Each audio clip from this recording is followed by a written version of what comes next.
Hi, good morning. എല്ലാവർക്കും നമസ്കാരം. മൗനരാഗം സീരിയലിന്റെ ഇന്നത്തെ ആ ഒരു വിശേഷത്തിലേക്ക് എല്ലാവർക്കും സ്വാഗതം. അങ്ങനെ വിക്രത്തിന്റെയും പ്രകാശിന്റെയും ഒക്കെ കാര്യങ്ങൾ പറഞ്ഞു. ഓഫീസിൽ വന്നുണ്ടാക്കിയ പ്രശ്നങ്ങളെ കുറിച്ചുമൊക്കെ നമ്മുടെ കല്യാണിയും കിരണും കൂടെ അച്ഛനോടും അമ്മയോടും ഒക്കെ സംസാരിക്കുകയാണ്.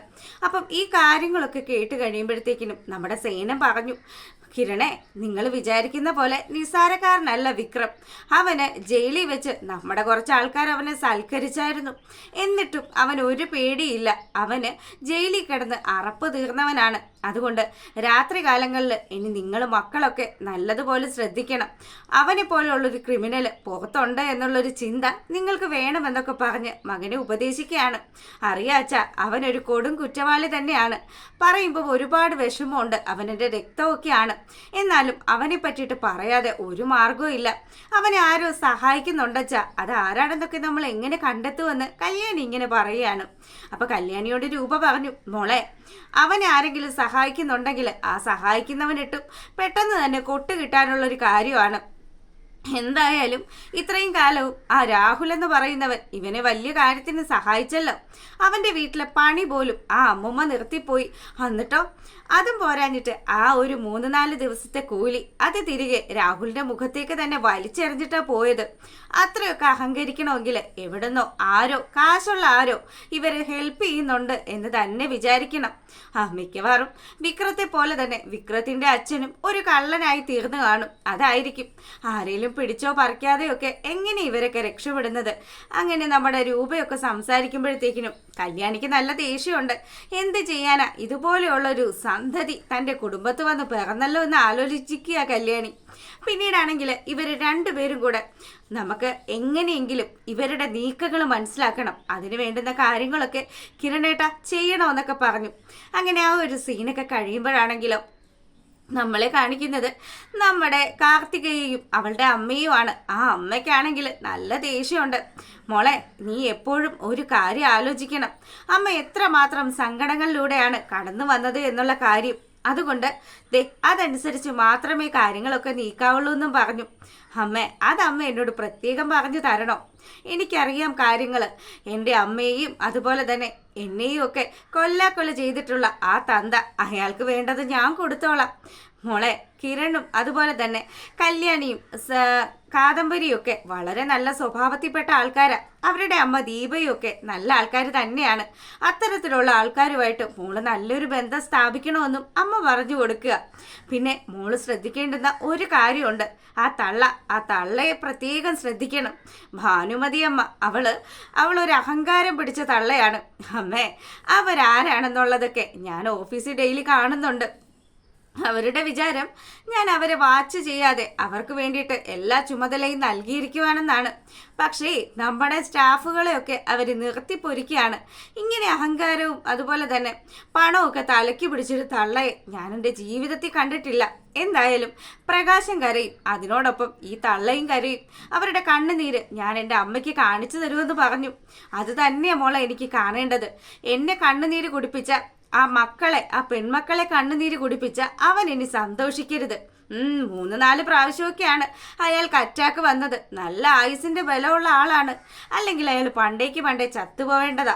അങ്ങനെ കാർത്തിക ഈ കാര്യങ്ങളൊക്കെ പറഞ്ഞപ്പോഴത്തേക്കിനും അമ്മ പറഞ്ഞു, മോളെ, അവന്റെ ഹൃദയം ഇനി നിലയ്ക്കണം. അവൻ അങ്ങനെ കിടന്ന് നരകിക്കണം. ആ കാഴ്ച എനിക്ക് കാണണം. ആ തള്ളയുടെ കണ്ണുനീരും എനിക്ക് കാണണമെന്നൊക്കെ പറഞ്ഞു. അത് എത്രയും പെട്ടെന്ന് എൻ്റെ അമ്മയ്ക്ക് ഞാൻ കാണിച്ചു തരുമെന്നുള്ളൊരു വാക്ക് അത് നമ്മുടെ കാർത്തിക അമ്മയോട് പറഞ്ഞു. അങ്ങനെ ഇവരുടെ ഈ ഒരു സംസാരമൊക്കെ കഴിയുമ്പോഴാണെങ്കിലോ നമ്മളെ കാണിക്കുന്നത് മനോഹരനെയാണ്.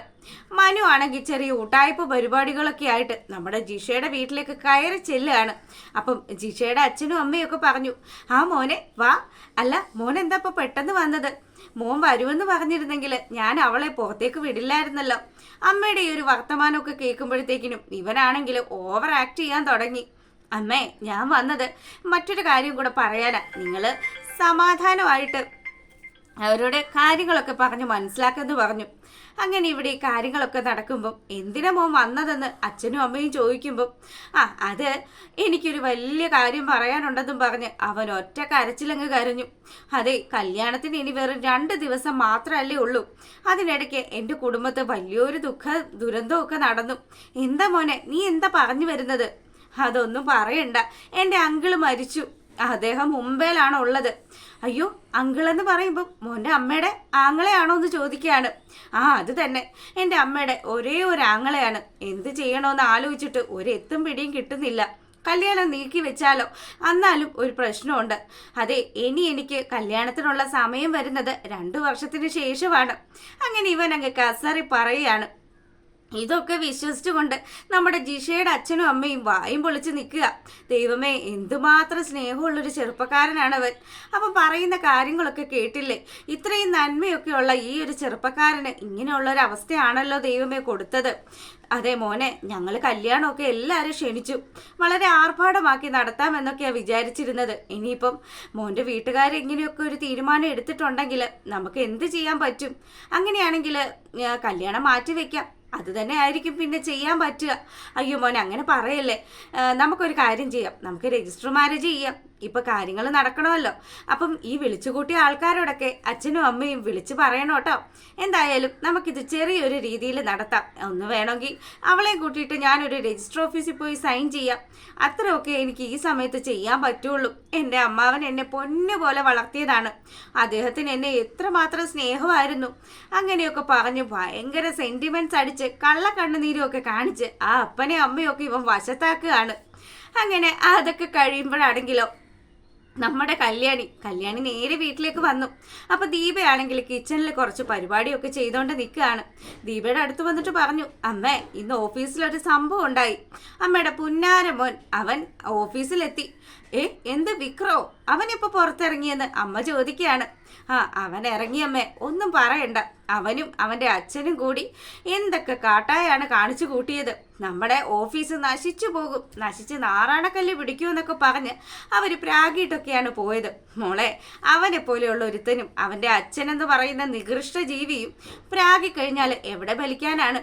എൻ്റെ കിരണിന്റെ അധ്വാനത്തിന്റെ ഫലമാണ് ആ കമ്പനി. അതുകൊണ്ട് അത് സത്യത്തിൽ പടുത്തുയർത്തിയതായതുകൊണ്ട് മാത്രം അത് നിലനിൽക്കുമെന്ന് ദീപ പറയുകയാണ്.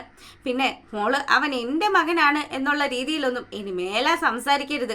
നിങ്ങളുടെ ജീവിതത്തിൽ നിങ്ങൾക്കെതിരെ അവൻ തിരിഞ്ഞു കഴിഞ്ഞാൽ അവൻ്റെ കാരണം നോക്കി 2 കൊടുത്തോണമെന്നുള്ളൊരു ഉപദേശം ദീപ നമ്മുടെ കല്യാണിക്ക് കൊടുത്തു. അപ്പം കല്യാണി പറഞ്ഞു, അമ്മ, അവനെ ആരോ സഹായിക്കുന്നുണ്ട്. സഹായിക്കുന്നുണ്ടാകും. ആ ശരണ്യയും അവളുടെ വീട്ടുകാരും ഒക്കെ കുറച്ച് സ്നേഹം കാണിച്ചു. അവരുടെ ആ ഒരു പണക്കൊഴുപ്പിന്റെ പുറത്തുമൊക്കെ ഇയാൾ ഒരുപാട് അഹങ്കരിച്ചതാണല്ലോ. അതുപോലെ ആരെയും ഒക്കെ കിട്ടിക്കാണും. മകനെ കാണിച്ചുകൊണ്ട് കല്യാണം നടത്താമെന്നൊക്കെ പറഞ്ഞിട്ട് എന്തേലും കള്ളക്കഥയൊക്കെ മെനഞ്ഞു കാണും. അതുകൊണ്ട് തന്നെ ആയിരിക്കും ഇപ്പൊ ഇങ്ങനെ അഹങ്കാരം പിടിച്ച് നടക്കുന്നതെന്ന് ദീപ പറയുകയാണ്. അപ്പൊ അമ്മ ഇങ്ങനെയൊക്കെ പറയുന്ന സമയത്ത് കല്യാണി ആലോചിച്ചു, ഇനി എന്തായാലും ആരാണ് ഇയാളെ സഹായിക്കുന്നത് എന്നുള്ള കാര്യം അത് എത്രയും പെട്ടെന്ന് തന്നെ കണ്ടുപിടിക്കണം. അതിന് വേണ്ടിയിട്ടുള്ള കാര്യങ്ങളൊക്കെ ഞങ്ങൾ നീക്കി കഴിഞ്ഞു എന്നും പറഞ്ഞു. പിന്നീടാണെങ്കിലോ നമ്മുടെ മനു അവളുടെ വീട്ടിൽ നിന്നും തിരികെ വന്നിട്ടാണെങ്കിലോ സരയുടെ വീടിന്റെ ഫ്രണ്ടിൽ വന്നിട്ട് നമ്മുടെ രാഹുലിനെ വിളിക്കുകയാണ്. അപ്പൊ രാഹുലാണെങ്കിൽ ചോദിക്കുന്നുണ്ട്, അല്ല, നീ ഇപ്പൊ എന്തിനാ എന്നെ വിളിച്ചത്? എടോ, താൻ ഇപ്പൊ അവിടെ വെറുതെ നിൽക്കുന്നത് ഞാൻ കണ്ടു. ഞാൻ ദാ ഇവിടെ വെളിയിലുണ്ട്, ഇങ്ങോട്ടേക്ക് വാടോ. അവിടെ വെച്ച് സംസാരിക്കാൻ പറ്റാത്ത ചില കാര്യങ്ങൾ എനിക്ക് തന്നോട് പറയാനുണ്ടെന്നും പറഞ്ഞു. അങ്ങനെ നമ്മുടെ രാഹുൽ ഇപ്പം മനോഹരനെ പേടിച്ചാണല്ലോ ജീവിക്കുന്നത്. അതുകൊണ്ട് തന്നെ അവൻ വിളിച്ച പാടെ തന്നെ ഇയാൾ അങ്ങ് ഇറങ്ങിച്ചെന്നു. എന്താടാ, നിനക്ക് എന്താ വേണ്ടതെന്ന് ചോദിക്കുമ്പോഴത്തേക്കിനും, അതെ, എനിക്ക് ഒരു കാര്യം പറയാനുണ്ട്. നാളെ ഒരു ഫംഗ്ഷൻ നടക്കുന്നുണ്ട്, അതിന് താൻ അവിടെ ഉണ്ടാകണമെന്ന് പറഞ്ഞപ്പം, ഓ, നിന്റെ കല്യാണം, അതല്ലേ നീ പറഞ്ഞ ഫംഗ്ഷൻ. എടാ, നീ എന്തിനാണ്ടാ അതിന് എന്നെ വിളിക്കുന്നത്? തന്നെ ഞാൻ വിളിക്കും. എനിക്കിവിടെ നല്ല ബിസിനസ് സുഹൃത്തുക്കളൊക്കെ ഉണ്ടെന്ന് എൻ്റെ പെണ്ണും വീട്ടുകാരൊക്കെ ഒന്ന് അറിയട്ടോ. ഞാൻ എൻ്റെ മോളെ ചതിക്കാനായിട്ട് കൂട്ടു നിൽക്കില്ലടാ എന്ന് രാഹുൽ പറയുമ്പോൾ, താൻ ചതിക്കേണ്ട, തന്നെ ഞാൻ ചതിക്കാം. താനും സരയും അതുപോലെ തന്നെ താരയുമായിട്ടുള്ള ബന്ധം തൻ്റെ ഭാര്യ ഏകദേശം അറിഞ്ഞ ലക്ഷണമാണ്. അതുകൊണ്ട് ആ കാര്യങ്ങൾ ഇനി ഞാൻ ഒന്നും കൂടി അങ്ങ് പറഞ്ഞു കൊടുക്കാം. അപ്പം തനിക്ക് മനസ്സമാധാനമായിട്ട് ഉറങ്ങാൻ പറ്റും, എന്നേക്കുമായിട്ടുള്ള ഉറക്കം. അങ്ങനെ മനുവിൻ്റെ ഈ ഒരു ഭീഷണിക്ക് മുന്നിൽ നമ്മുടെ ബഗാസുരൻ അടിതെറ്റി വീണു. പുള്ളിക്കാരൻ പറഞ്ഞു, എൻ്റെ പൊന്ന് മനു, നീ ചതിക്കരുത്. ഞാൻ നാളെ വന്നിട്ട് എന്താ ചെയ്യേണ്ടതെന്നൊന്ന് പറയും. അതെ, കല്യാണമൊക്കെ ഞാനിപ്പോൾ പറഞ്ഞ് ഏകദേശം അതൊരു ചെറിയ രീതിയിലുള്ള പരിപാടി ആക്കിയിട്ടുണ്ട്. അതിന് വേണ്ടിയിട്ട് ഞാനൊരു വീടും വാടകയ്ക്ക് എടുത്തു. 2-3 ചേച്ചിമാരെയും ഒക്കെ സെറ്റ് ചെയ്ത് വെച്ചിട്ടുണ്ട്. ഇനി അതിൻ്റെ കാര്യങ്ങളൊക്കെ ഞാൻ സെറ്റ് ചെയ്തപ്പോൾ താൻ അവിടെ വരണം. കല്യാണ ദിവസം തൻ്റെ കൂട്ടുകാരൻ്റെ മകളാണല്ലോ. അപ്പം അവരെയൊക്കെ ആശംസകളൊക്കെ അറിയിക്കുന്നതിന് വേണ്ടിയിട്ട് താൻ അവിടെ എത്തണം. എത്തുമ്പം ഞാൻ പറഞ്ഞു തരുന്ന കാര്യങ്ങളൊക്കെ ഒരു വള്ളി പുള്ളി തെറ്റാതെ അവിടെ വന്ന് താൻ പറയണമെന്നും പറഞ്ഞു. അങ്ങനെ നമ്മുടെ മനു പറയുന്ന കാര്യങ്ങളൊക്കെ ഒരു അടിമക്കണ്ണിനെ പോലെ ചെയ്യാമെന്നൊക്കെ വിചാരിച്ച് നിൽക്കുന്ന രാഹുലിൻ്റെ മുഖം കാണിച്ചുകൊണ്ടാണ് ഇന്നത്തെ നമ്മുടെ കഥ അവസാനിക്കുന്നത്. അപ്പോൾ നിങ്ങൾക്ക് ഇഷ്ടപ്പെട്ട് കഴിഞ്ഞാൽ ലൈക്ക് ചെയ്യാനും അതുപോലെ കമൻറ്റ് ചെയ്യാനും, ഇഷ്ടമായാൽ സബ്സ്ക്രൈബ് ചെയ്യാനും ഒന്നും മറക്കരുത് കേട്ടോ. അപ്പോൾ ഓക്കെ, താങ്ക്